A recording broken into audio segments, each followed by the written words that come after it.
Hey everyone, so today we're going to dive into something really special. It's a story that's about way more than just food.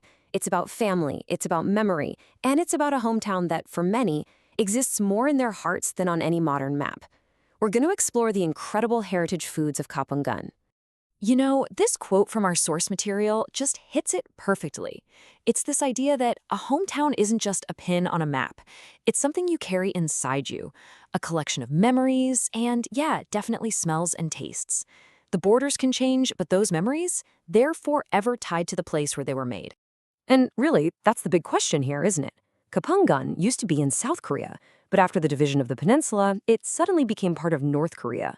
So, how does a food culture survive something like that? Well, it survives in these recipes, passed down like a precious secret, a living record of a place that people can't go back to. All right, so let's get into the food itself. And what better place to start than with those flavors that just instantly take you back to being a kid? We're talking about the simple sweets, the ones that form our very first memories of taste. It's kind of amazing when you think about it, how one simple ingredient can be the foundation for so much creativity. For the people of Kaepung, that one thing is the humble chestnut, and they transform it in so many different ways, with each dish holding a slightly different memory of home. So first up, we've got bum dasik. Just picture this, superfine chestnut powder mixed with just a little bit of honey, then pressed into these beautiful, delicate little shapes. It's just this elegant, perfect little bite to have with some tea. Okay, next is bam danja, and we're talking a total 180 on the texture here. This isn't a firm little cake. No, this is a soft, chewy rice dough that's wrapped around this amazing, warm, sweet filling of chestnut and cinnamon. It's a completely different world, all from the same core ingredient. And to finish off this trio, check out bam jok. This takes that same chestnut filling, wraps it up like a tiny dumpling, and then deep fries it until it's perfectly golden and crispy. So, get this. From one single ingredient, you get delicate, chewy, and crispy. That is just incredible versatility. Okay, so let's move on from the little snacks to the absolute heart of the home. We're talking about the big communal dishes that bring everyone together and really tell the story of a family. You know, you can often tell how important a dish is just by how much work goes into it. These aren't just meals you whip up on a Tuesday night, they're practically events. All that time and effort, that's really just a testament to the love and tradition they represent.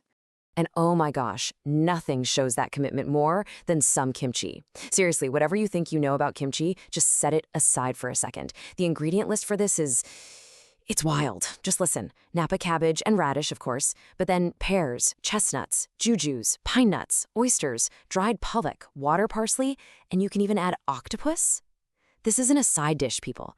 This is a masterpiece. And after all of that prep, this is what you get. Just look at that. Each piece is this perfectly wrapped little package, just bursting with this incredible mix of flavors and textures. Sweet, savory, from the land, from the sea. The caption here calls it a gift of flavor, and yeah, you can totally see why. So even a familiar dish, like a dumpling or pyeonsu, has its own unique regional twist in Kaepung. A lot of pyeonsu you might see are square, made by pinching the four corners together.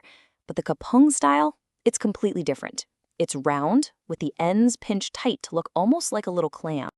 And you can see that beautiful, rounded clam shape so clearly right here. It's these little things, right? A specific shape, a particular way of folding it. That's where so much of a region's identity is hidden.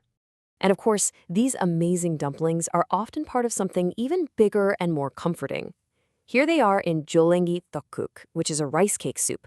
The rice cakes themselves have this really cool hourglass shape, and then you add those savory pyeonsu, it just makes the whole thing so much richer and more satisfying. So, we've seen all these dishes, packed with so much flavor and technique and history, but their real value, their real power, it goes way beyond what's just on the plate. And this is why documenting these recipes is so incredibly important.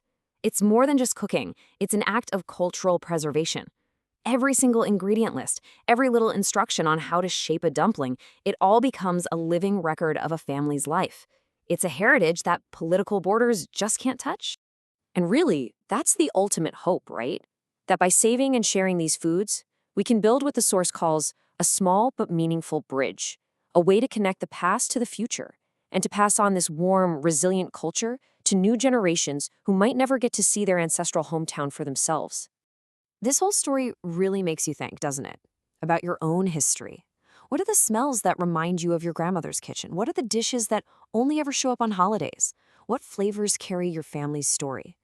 It's just a powerful reminder that some of our most important history is written down in our recipes. Thanks for joining me on this one.